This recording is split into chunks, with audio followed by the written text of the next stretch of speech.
안녕하세요. 친절한 재택입니다. 12월 FOMC 주요 내용이 어떻고 또 투자은행에서는 어떤 시각으로 이걸 바라봤는지 정리해봤습니다. 시작해보도록 하겠습니다. 12월 FOMC 예상대로 50bp 인상을 했고요. 이는 지난 4번 연속 75bp 인상한 후에 금리 인상폭을 줄인 것이고 최근 15년 내 가장 높은 수준입니다. 정책 결정문 변화는 거의 없었는데요. 우크라이나 전쟁 및 관련 사건들이 인플레이션에 미치는 영향에 관한 문구 소폭 수정만 있었습니다. 요 밑에 보시면 문구만 소폭 수정하는 모습 보였고, 주요 투자은행의 평가는 정책금리 전망 상향 조정에도 불구하고 파월 연준의장의 기재회견이 예상보다 덜 매파적으로 해석을 했습니다. 또한 시장에서는 연준이 정책금리 경로를 유지하지 못할 거라는 기대 또한 약간 나오는 모습 보였고요. 내년 정책금리 전망은 5.1%로 50bp 상향 조정되고 5% 미만 전망은 2명밖에 없다는 점이 매파적으로 해석을 했고요. 덜 매파적으로 해석한 거는 최근 금융여건 완화에 대한 우려를 크게 보이지 않는다는 점과 2월 금리 인상폭 축소 가능성을 배제하지 않는다는 점을 덜 매파적으로 해석했습니다. 12월 FOMC 회의 좀 더 자세히 보면요. 경제 전망이 나왔는데 2023년, 24년 GDP는 하향 조정했고, 그리고 실업률과 PC는 상향 조정, 그리고 점도표 정책금리 전망은 상향 조정하는 모습 보였습니다. 밑에 제가 정리를 했는데요. 9월 전망과 12월 전망을 한번 비교해서 보시면 될 것 같고요. 이렇게 파란색으로 표시한 거는 하향 조정된 것이고, 빨간색으로 표시된 거는 상향 조정되는 것을 표시한 것입니다. 관심 있으신 분들 한번 멈추시고 보시면 될 것 같고요.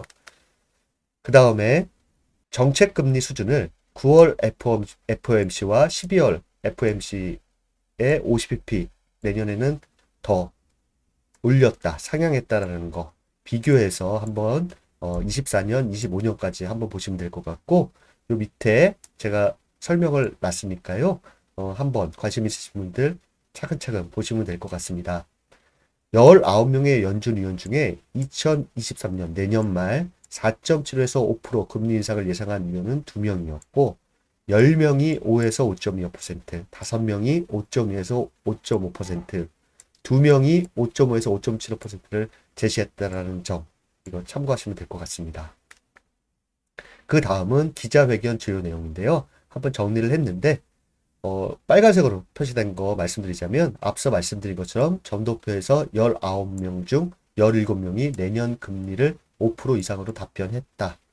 그리고 인플레이션 측면에서 기대보다 진전이 더뎠기 때문에 채권금리가 상승했고, 이에 따라 실업률 전망도 상승하였다. 인플레이션이 지속적으로 하락 추세에 있다는 확신이 들 때까지는 금리 인하는 없을 것이다. 내년 중 실업률이 크게 상승하더라도 성장률이 플러스라면 경기 침체는 아니다. 경기 침체에 빠질지 여부는 누구도 모른다. FOMC에서 성장 전망만 제출할 뿐 어느 정도의 경기 침체를 받아들일까에 대한 논의는 하지 않는다. 이게 기자회견의 주요 내용이라고 할 수 있겠습니다. 이 부분에 대해서는 뒤에서 좀 더 파월 연준의장이 중요하게 얘기한 것들 또 말씀드리도록 하겠습니다. 투자은행 코멘트 보시면 CT 같은 경우에는 비주거 부분 인플레이션이 높은 점에 대해 우려를 표명했다는 점에 좀 관심을 가졌고요. 웰스 파고 같은 경우에는 시장 우려보다는 덜 매파적이었다. 높게 그리고 길게 메시지는 강조하였지만 향후 금리 인상폭을 언급하지 않음. 2월에 내년 2월에 25bp 인상 가능성이 높아 보인다라고 얘기를 했고요. 토론토 도미니온 은행은 경제 전망 서머리에서 GDP 성장률 전망을 0.5%, 0%에 가깝게 하향 조정하고 실업률을 상향 조정한 것은 연준이 경기 침체를 예상하는 것일 수도 있다. 그래서 10년물 국채 금리가 하락했다. 이 이야기를 하고 있고요. 역시 여기서도 성장률 하향 조정과 실업률 상향 조정은 경기 침체 신호에 가깝다. 이렇게 이야기를 했습니다. 데자르덴 그룹 같은 경우에는 12월 고용지표가 향후 정책 방향에 중요한 역할을 할 것으로 생각한다. 이 부분 저희 한번 같이 내년 1월에 있을 12월 고용지표 유심히 같이 살피시면 될 것 같고요. 블룸버그 같은 경우에는 시장은 연준의 내년 5% 이상 금리 전망과 파월 의장의 기자회견에 동요하지 않은 것으로 보인다. 어제 하루만 봤을 때는 시장에 반영된 내년 최종 금리 및 내년 말 금리는 크게 차이가 없어 보인다. 캐피탈 이코노믹에서는 가장 가능성이 높은 전망은 연준이 내년 2월, 3월 두 차례 25bp 인상하여 4.7에서 5%가 되면 정점이 되는 것이지만 2월에 50bp 인상 가능성도 남아있다라고 생각한다. 이렇게 요약할 수 있겠습니다. 또 이 금융기관에서는 인플레이션 데이터가 계속 하락한다면 연준은 더 낮은 최종금리로 긴축을 예정보다 더 빨리 중단할 수 있을 것이다. 캐나다 왕립은행은 인플레이션이 정점에 지났으며 경제 모멘텀이 약화되는 상황에서 연준이 내년 말까지 5%를 상회하는 정책 금리 유지는 어렵다고 생각한다. 제프리스 앤 컴퍼니에서는 2월 50bp 인상 후 3월 25bp 인상할 것으로 전망된다. 라고 해서 내년에 75bp 인상 시점을 보통 3월까지로 보는 경우가 많고 아니면 2월, 3월, 5월 25bp 인상을 하면서 점진적으로 하면서 최저금리 수준을 맞출 가능성도 있다라는 것이 대다수의 의견인 것 같습니다. 주요 투자은행의 코멘트를 정리해보자면 2023년 GDP 하향 조정에 따른 경기 침체 우려 vs 정책 금리를 지속적으로 유지하기 힘들 것이라는 요 두 가지를 같이 주로 보고 있다라는 것. 시장 반응이 경제 침체 우려로 가는 것이냐 아니면 경제 침체 우려로 인해서 연준에서 정책 금리를 목표치까지 올리고 계속 유지하는 것은 힘들 것이다 라는 이 두 가지의 줄다리기 싸움이 당분간 있을 것으로 보입니다. 기자회견 주요 내용 좀 정리를 해봤는데요. 간단히 말씀드리면 2023년 중 75bp 금리 인상이 있을 것으로 보이는데 인상폭이 25bp 또는 50bp 중 어떻게 될 것으로 보는지 무엇을 보고 금리 인상 중단을 결정할 것인지 여기에 대한 답변은 최종 금리 수준과 특정 금리 수준에서 얼마나 오랫동안 제약적인 상황을 유지하느냐가 훨씬 중요해졌다. 지금 중요한 거는 속도가 아니고 2월 FOMC에서도 적용된다. 2월 FOMC 결정은 향후 데이터와 금융 여건에 달려 있다. 그리고 금리 인상 중단 결정은 인플레이션이 지속적으로 하락할 것이라는 확신이 들 때까지 거기에 머물러 한다는 것이 FOMC의 강한 경애이다. 이렇게 얘기를 했고요. 내년에 실업률이 거의 1% 상승하는 반면 경제 성장률은 0.5%에 불과할 것이라는 전망인데 실업률이 1%포인트 상승은 역사적으로 경기 침체기를 훨씬 초과하는 수준이다.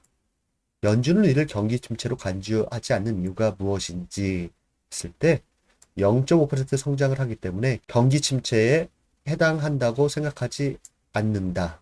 추세를 훨씬 밑도는 느린 성장이지만 완만한 실업률 증가를 통해 노동시장의 균형을 되찾을 수 있는 경로가 있다고 믿고 있다. 이런 얘기를 했고요. 그 다음에 내년 금리 인하할 가능성을 어떻게 보며 어떤 상황이 그러할 가능성을 높일 것으로 보는지 현재 2024년 중 금리 인하 가능성을 반영하고 있지 않다라고 이야기를 했습니다. 또 하나의 질문은 향후 상황이 변하지 않고 그대로라면 2월 FOMC부터 25bp 인상하여 최종 정책 금리가 어느 정도 수준일지 탐색하게 될 것임을 의미하는지 다음번 회의의 금리 인상폭을 결정하지 않았지만 대체로 그렇게 될 것이다. 아직 갈 길이 남아있다는 점을 고려할 때 지금 해야 할 일은 더 느린 속도로 움직여야 한다고 생각한다. 이렇게 얘기했고요.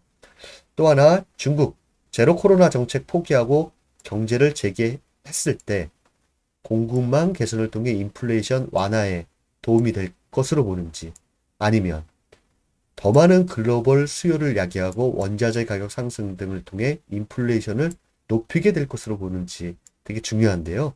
이 부분에 대한 답변은 두 가지는 서로를 상쇄할 것으로 보이는데 어떻게 두 요인이 상쇄작용을 일으킬지 예측하기는 매우 어렵다라고 답변을 했네요.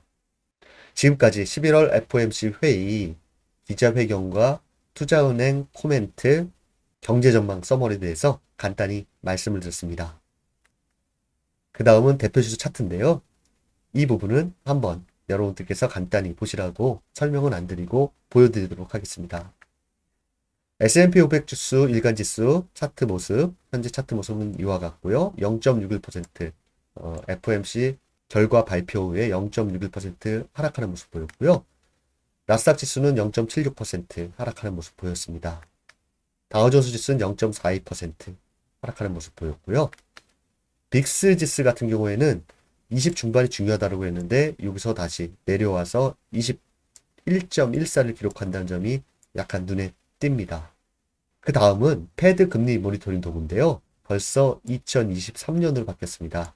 2023년 FOMC 회의 일정인데요. 1월 31일과 2월 1일에 있을 FOMC에서 현재는 25bp 인상 가능성이 74%, 50bp 인상 가능성이 26%, 그래서 25bp 인상 가능성이 더 높게 하루지만 나왔다라는 점 참고하시면 될 것 같고요. 그 다음에 많이 바뀌긴 하지만 현재 시점에서 보면 2월에 25bp, 3월에 25bp, 그 다음에 동결, 그 다음에 올해 금리 인하를 좀 보는 것 같습니다. 이것 또한 많이 바뀌기 때문에 지속적으로 결정적인 변화가 있을 때 보여드리도록 하겠습니다. 그 다음은 체크 포인트인데요. 당분간 경제지표 결과에 주목하면서 연준과의 줄다리기에 나설 것으로 예상됩니다. FOMC 결과 발표 이후에 국채금리와 달러인덱스가 큰 움직임을 보이질 않았기 때문에 금일 밤 국채금리와 달러인덱스의 움직임, 방향성에 대해서 좀 체크하시면 좋을 것 같고요. 금일 밤에 주요 경제지표 발표가 우르르 쏟아지는데 이것이 내년 GDP 하향 조정에 따른 경기 침체로 볼 것이냐, 통화정책의 변화로 볼 것이냐, 요거 한번 체크가 필요해 보입니다. 또 한 가지는 미국은 12월 16일 금요일 날 내마녀의 날입니다. 참고하시면 될 것 같습니다. 12월 FOMC에 대해서 한번 요약을 해봤는데요. 투자하는데 좀 도움이 되셨으면 하는 바람이고요. 저는 다음 주 월요일 주간 전망 라이브를 통해서 찾아뵙도록 하겠습니다. 감사합니다.